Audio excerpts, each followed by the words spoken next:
시도 때도 없이 찾아오는 위기의 순간들. 생사가 오가는 절체절명의 상황. 의사는 환자를 살려낼 수 있을까? 여기 의사 A가 있습니다. 생사의 고비를 넘는 수많은 환자들을 의사 A는 살려내지 못했습니다. 그런데 전쟁 때 수술 같은 거예요. 미친 듯이 하다가 살면 살고 죽으면 원래 그런 거죠. 이 수술을 다 하고 나서 환자 살렸나? 그건 아니거든요. 또 아마 열에 여덟은 돌아가셨을걸요. 뭐지? 아 이거 뭐야? 도무지 믿기지 않는 한 의사의 기이한 수술 행적에 의혹은 좀처럼 사그라들지 않고 있는 상황. 속된 말로 시체를 수술한 것과 다름없습니다. 본연의 목적과는 전혀 관련 없는 수술을 한 것입니다. 그 의사의 수술실에서 대체 무슨 일이 일어나고 있었던 걸까? 어우 섬뜩한데 약간 무섭죠. 어떤 의사와 관련된 얘기인 것 같은데 네. 그분에게 좀 뭔가 의혹들이 있나 보네요. 그러니까요. 사람을 살리는 사람이 의사잖아요. 네. 그런데 열에 8명은 살려내지 못했고 또 죽으면 원래 그런 거지 뭐라고 했다니까 이게 진짜 의사 얘기가 만든 건가 싶었어요. 자, 오늘 제가 준비한 실화는요. 몇 년 전부터 수상한 의혹에 휩싸이고 있는 한 외과 의사에 관한 이야기입니다.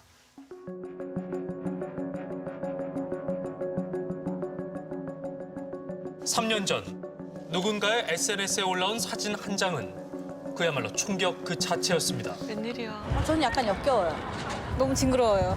괴물 같은 느낌? 수술 중에 왜 이걸 찍지? 일반인들이 알아야 할 이유가 있는 것도 아닌데 이걸 왜 SNS에다가 올리는지. 무서워. 그거 진짜로 올린 거예요?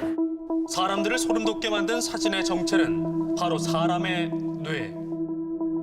이 사진을 올린 사람은 서울의 한 국립병원 의사 A였는데요. 의사가 사진을 올렸어요? 아 이게 무슨 얘기? 다소 엽기적으로 보이는 A의 행동. 실화 탐사들은 의사 A에 대해서 제보할 내용이 있다는 한 사람을 만났습니다. 수술이 미처 다 완전히 끝나지도 않은 상태에서 환자의 뇌 사진을 자신의 SNS에 게시해서 그걸 자랑을 합니다. 환자는 설명을 당연히 못 들었을 거고요. 환자에 대한 심각한 인권 침해가 아닐 수 없습니다. 그러게요. SNS를 한 시간은 오후 11시 20분. 제보자에 따르면 당시 수술이 끝난 건 불과 4분 전이었다는데요. 대체 왜 이런 행동을 했던 걸까? 자신의 입장에서는 처음 해보는 수술을 과시하기 위한 그런 목적 정도가 아니었나라는 의심이 듭니다. 무엇보다 이제 이 환자는 한 이틀을 넘기지 못하고 사망하였습니다. A가 뇌를 공개한 환자는 수술 후 약 34시간 만에 사망. 그런데 사실 이 수술은 시작부터가 뭔가 좀 이상했다고 합니다. 아니 무슨 일이 있는 걸까요? 한 70, 80대 정도 되는 고령의 환자였고 제보자에 의하면 처음 병원에 왔을 때부터 수술 전, 수술 중, 수술 끝날 때까지 계속 의식이 없는 상태였다고 합니다. 제보자는 A가 의식이 없는 이 환자의 동의 없이 수술을 강행했다고 주장했는데요. 그럴 수가. 의료법 24조의 이 그 1항 단서를 보면은 만약에 환자가 수술을 지체하게 되면은 생명에 큰 위협이 생기는 경우에는 동의를 받지 않고 우선 수술을 진행할 수 있다고 이렇게 기재가 되어 있거든요. 의식이 있었다면 수술 전 환자 스스로 작성했을 수술 동의서. 수술을 들어가면 제일 먼저 마취과에서 환자를 받아요. 마취해야 될 거 아니야. 그렇죠. 마취과에서 제일 먼저 보는 게 퍼미션인이에요. 퍼미션은 수술 동의서야. 문제는 의식도 없고 보호자도 없던 이 환자의 지장이 찍힌 수술 동의서가 존재했다는 겁니다. 아니 의식이 없는데 수술 동의서가 어떻게? 그러게요. 환자 동의 없이 임의로 환자의 손가락에 동의서를 갖다 대서 그냥 지장을 찍은 것으로 보입니다. 서명은 없고 지장만 있는 수술 동의서. 환자의 생명이 위험하다면 임의로 지장을 찍는 건 괜찮은 걸까? 아니 어떤 미친놈이 의식이 없어서 누워있는데 엄지손가락에 인중 묻혀가지고 그걸 도장을 찍냐고요. 그게 상식적이에요? 말도 안 되는 거죠. 우리가 다 떠나서 그거 비상식적이에요. 할 수 없는 거지. 그러니까요. 말이 안 의식이 되죠. 없는 사람의 그 지장을 강제로 이렇게 찍도록 한다 하면은 그 자체로 이제 문서 위조가 되기 때문에 법적으로도 당연히 문제가 됩니다. 대체 왜 그랬을까요? 환자가 허락하지 않은 사진. 그리고 수술 동의서. 의사인 A의 행동은 선뜻 이해하기가 어려워 보이는데요. 왜 그랬는지 이유는 그 해당 의사들만 알겠지만 그렇게 응급하지 않은 상황임에도 불구하고 수술을 하기 위해서, 그러니까 수술 횟수를 늘리기 위한 목적으로 필요한 수술을 하기 위해서인지도 모르겠습니다. A의 수상한 수술 행적은 최근 국회 국정감사를 통해서 다시금 논란의 중심에 섰습니다. 재개원 이전은 재개원 수준이 될 것이라고 수술 전 동의서입니다. 설명란 이름 대신에 지장을 찍고 막상 서명란에는 지문을 찍어봅니다. 이 지문이 막 눌러져서 강제로 한 것 같은 합리적인 의심이 드는 저 사진을 볼 수가 있습니다. 본인의 서명도 없는 경우가 수십 건에 이르고 있습니다. 한 이런 건이 내용 아니라 알고 수십 계신가요? 건이군요. 빨리 답하세요. 시간 없어요. 잘못된 내용도 많이 있습니다. 잘못된 알고 내용이라고 있습니다. 지금 감사해서 말씀하시는 거죠? 응급 상황이라고 하기에는 이 사람에게 이런 유독 사건들이 많이 발생을 합니다. 의사 A가 환자 동의를 받지 않고 수술 동의서를 작성해 수술한 건만 최소 10회에 달한다는 충격적 주장. 아이고 세상에. 이 모든 걸 맨 처음 폭로했던 익명의 공익 제보자. 실화탐사대는 어렵게 그를 만나 이야기를 들을 수 있었는데요. 이 사람은요, 얘기를 안 하면 평생 묻힐 거예요. 이렇게 심한 사람은 보고 들은 적이 없거든요. 사실 전쟁 중에 수술 같은 거예요. 살면 내가 훌륭하게 되는 거고, 죽으면 원래 전쟁터에서 죽는 게 뭐가 이상하냐. 뭐 이런 식의 논리예요, 이 사람 논리는요. 대부분 의사는 그렇게 하지 않거든요. 그렇죠. 공익 제보를 시작으로 A가 무리한 뇌수술을 했을지도 모른다는 의혹들이 쏟아지고 있는 상황. 그중 가장 충격적인 건 뇌사 상태의 환자를 여러 차례 수술했다는 내용이었습니다. 뇌사면 죽은 상태랑 마찬가지 아닌가요? 뇌사라는 건 의사가 수술을 잘하면 살 수도 있고 못 살 수도 있다. 뭐 이런 조건이 아니에요. 그렇겠죠. 아니 죽은 사람을 누가 수술합니까? 이 사람은 그런 일을 한 거예요. 제보자가 확보한 자료들 중 한 환자의 경과 기록지입니다. 뇌압 상승으로 조영제가 충분히 올라가지 않았다라고 적혀 있는데요. 환자 상태가 어떻다는 거죠, 이게? 혈관 조영술을 했는데 조영제가 안 올라간다? 그거는 뇌사라고 진단이 되는 사람. 뇌사네요. 뇌혈관 조영술은 뇌혈관에 조영제라는 약물을 넣어 혈관 상태를 확인하는 검사법인데요. 뇌혈관 조영술을 해서 혈류가 안 나타나는 사람이 산 적이 없다는 거예요, 이 세상에. 이 환자 역시 수술받은 지 하루도 채 지나지 않아 사망했다고 합니다. 제보자에 따르면 A가 뇌사로 추정되는 환자에게 머리를 여는 수술을 한 건 무려 22번이었다는데요. 야 이해가 안 되네요. 혹시 의사 A는 수술만이 환자를 살리기 위한 최후의 방법이라고 생각했던 게 아닐까? 중추신경계, 특히 뭐 뇌랑 척수 같은 부분은 한번 손상이 되면은 사실상 회복이 안 되는 그런 부위거든요. 수술을 한다고 하더라도 의학적으로 호전된 효과를 기대할 수가 없는데 굳이 수술을 진행했다. 이거는 의사 입장에서 보기에는 상식적으로 좀 이해하기 힘든 그런 결정이라고 볼 수 있겠죠. 의사 A의 다소 위험한 수술 행태에 주변 동료 의사들마저 종종 의문을 품고 직접 무료를 전달한 적도 있다고 합니다. 저희는 이제 수술해도 살 수 없을 것 같은데 왜 이 환자들한테 고생을 시키냐. 다른 의사들도 그렇게 생각을 했다는 거죠. 제가 보기엔 이 교수님이 아니면은 선생님들이 이 수술을 강행하지 않았을 경우가 더 많았을 거라고 생각해요. 저희들끼리도 얘기했었고 선생님한테도 직접 이걸 강행해야 되냐고 이걸 여쭤본 적도 있어요. 같은 의사가 보기에도 무리가 있어 보였던 수술들. 하지만 A는 물러섬이 없었답니다. 논란 이후 공식 입장을 밝힌 A. 수술을 하는 것이 옳고 그른지는 논쟁이 많은 지점이며 자신의 수술 행위에 문제가 없다고 주장했는데요. 환자가 진짜 살 수 있는 가능성이 있고 0.1%라도 있다.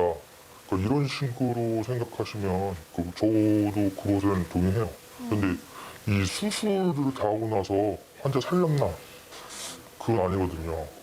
아마 열의 여덟은 돌아가셨을걸요.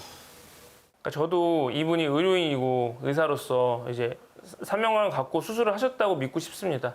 하지만 이제 통상적에서 일어나서는 안 되는 일들이 너무 많이 발생되었기 때문에 이분이 한 수술이 정말 이 환자를 살리기 위한 수술인 건지 아니면 다른 목적을 가지고 한 수술인 건지 강하게 의심이 됩니다.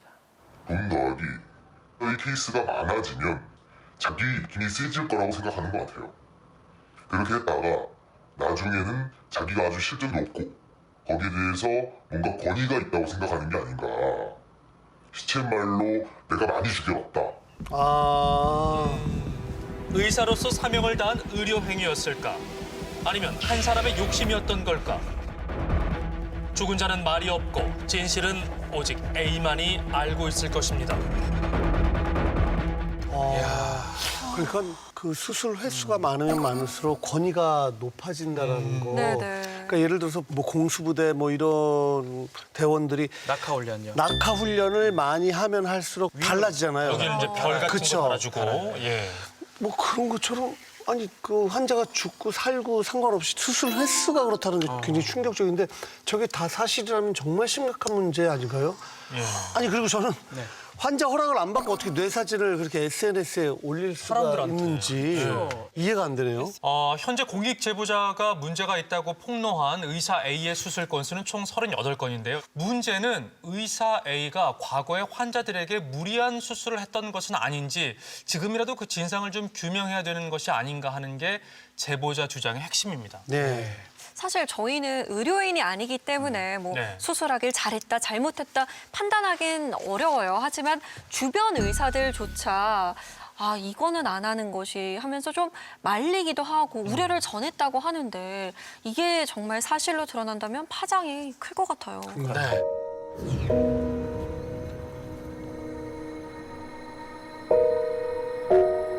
속절없이 흘러간 시간. 여기 여전히 집으로 돌아오지 못하고 있는 아내 때문에 거리로 나온 한 남자가 있습니다. 억울함을 세상에 알리기 위해 1인 시위 중이라는 57세 왕태진 씨인데요. 무슨 일로 그렇게 지금 1인 시위하고 계신지 궁금해서요. 6년 전에 제 집사람이 청주의 한 종합병원에서 시술과 수술을 받고 지금 현재 심부름가로 되어 있습니다. 집사람 수술한 의사가 다시는 수술을 못하기를 바라는 마음에서 이렇게 하고 있습니다. 6년 전 태진 씨의 아내를 시술 및 수술했던 의사는 바로 A였습니다. 아이고 참. 어느 평범한 부부에게 갑자기 들이닥친 비극. 올해로 결혼 27년 차. 평화롭고 행복했던 가정은 그날 이후 처참히 망가져 버렸다고 합니다. 대체 무슨 일이 있었던 걸까? 2013년 10월 2일 새벽 내내 두통을 호소한 아내를 데리고 집 근처 병원을 찾았다는 태진 씨. 당시 그곳에서 만난 의사가 A였다고 합니다.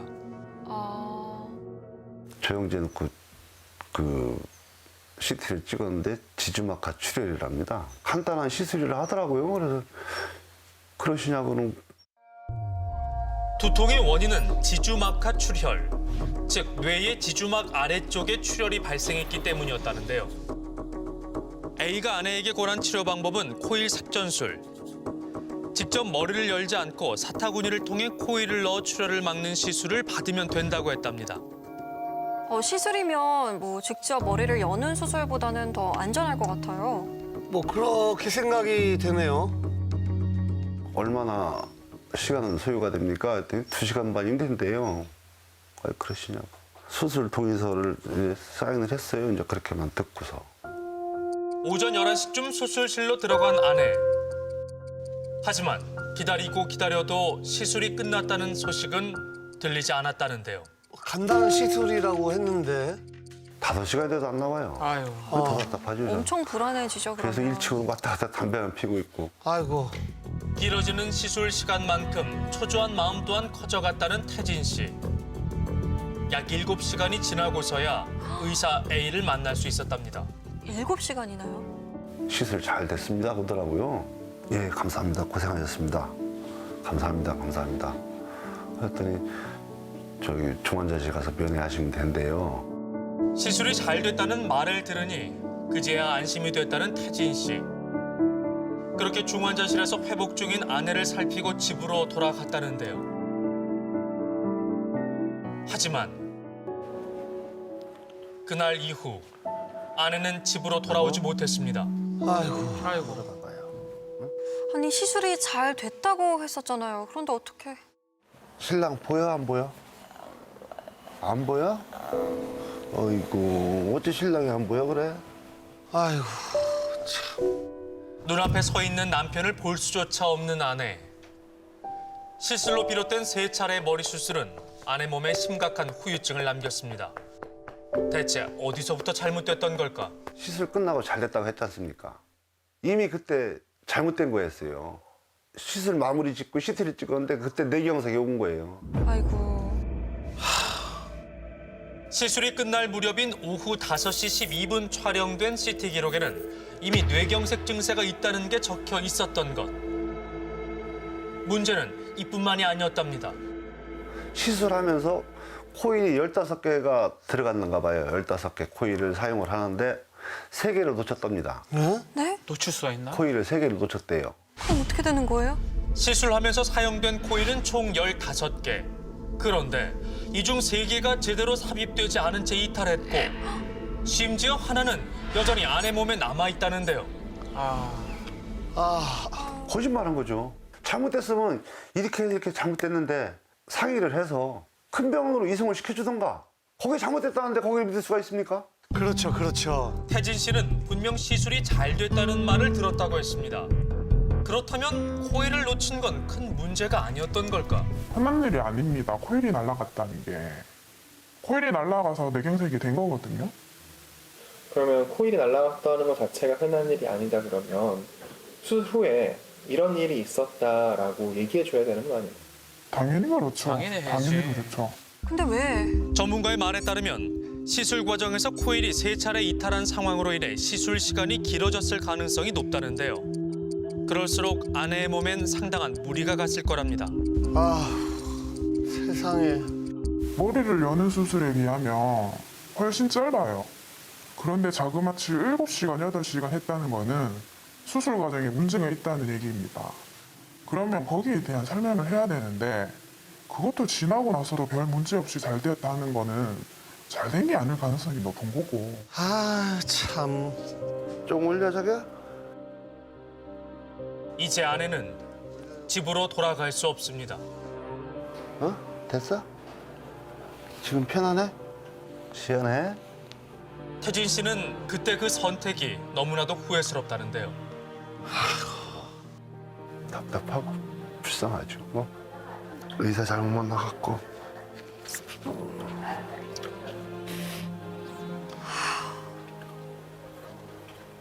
간단한 시술이라 믿고 했더니 이 모양 만들어갖고 제가 괜히 병원을 잘못 끊는 거 아시기도 하고. 아버님. 어쨌든 불쌍하죠. 이렇게 생활하는 게. 아이고.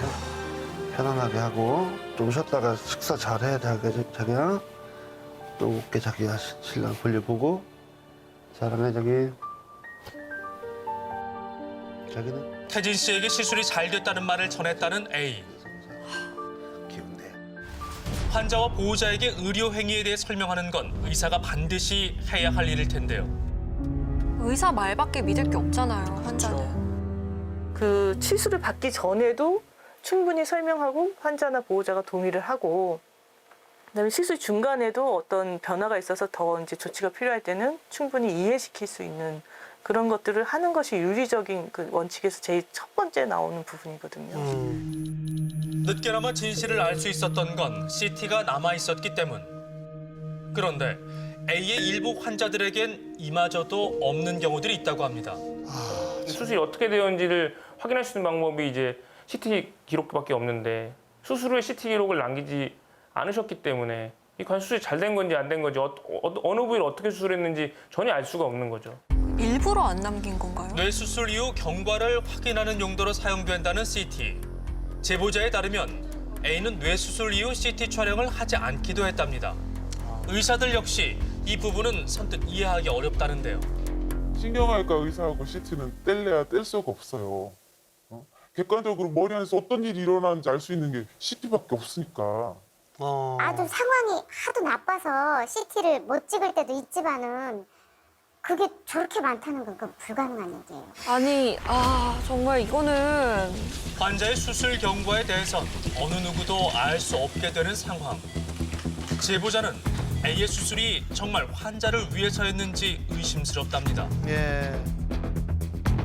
하면 안 될 사람을 끌어서 했으면 열심히 했어야 될 거 아니에요. 수술도 충실히 하고 수술 이후에도 살릴 생각을 해야 될 거 아닙니까? 그냥 환자한테 별로 관심이 없었던 거예요. 그냥 한 번 들어와서 머리 열고 그러면 이제 자기 할 일 한 거라고 생각하는 거예요, 이 사람은요. 한때는 수술한 환자의 뇌사진을 만천하에 공개했던 A. 그는 대체 왜 수술의 가장 중요한 기록인 CT는 남기지 않았던 걸까? 이 모든 논란의 중심에 있는 의사 A를 이제는 직접 만나봐야겠습니다. 그러게요. 네, 안녕하세요. 선생님 좀 뵐 수 있을까 해서 왔는데요. 좀 안 계셔요. 안 계세요? 오늘 원래 근무하시는 날 아니세요? 근데 오늘 병가요. 갑자기요? 며칠째 병원에 나타나지 않은 걸로 보이는 A.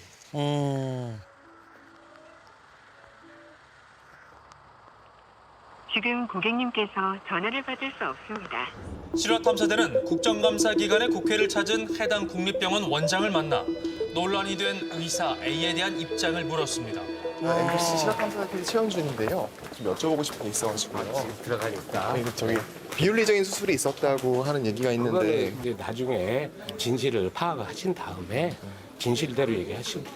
그런데 이렇게 조금 뭐라 그럴까 서로가 과장된 게 있지 않겠어요? 그러니까 팩트를 중요하시 얘기하는 게 제일 중요하지. 진실을 파악한 뒤 이야기하자는 원장. 해당 병원은 현재 A를 둘러싼 의혹에 대해 외부 기관의 조사를 받을 예정이라고 밝혔는데요. 일반적이지도 않고 옳지도 않다라고 다른 분들이 판단을 해서 올린 거기 때문에 사회적으로 그걸 조금 공론화시켜서 다시 한번 판단해 볼 필요는 분명히 있을 것 같아요. 여전히 첨예하게 대립하고 있는 A와 제보자의 엇갈린 주장.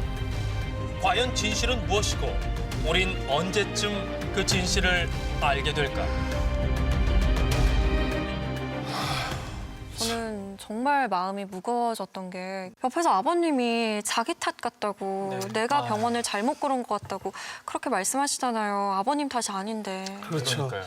뭐 얘기를 들어보니까 정부에서도 이제 그 국립병원을 상대로 철저한 조사가 이루어질 예정이라고 합니다. 한 용기 있는 공익 제보자로 이 사건이 알려진 만큼 보다 철저하게 조사가 이루어지길 기대해 보겠습니다. 진짜 이야기를 찾아 떠나는 실화탐사대, 저희는 다음 주에 찾아뵙겠습니다. 감사합니다.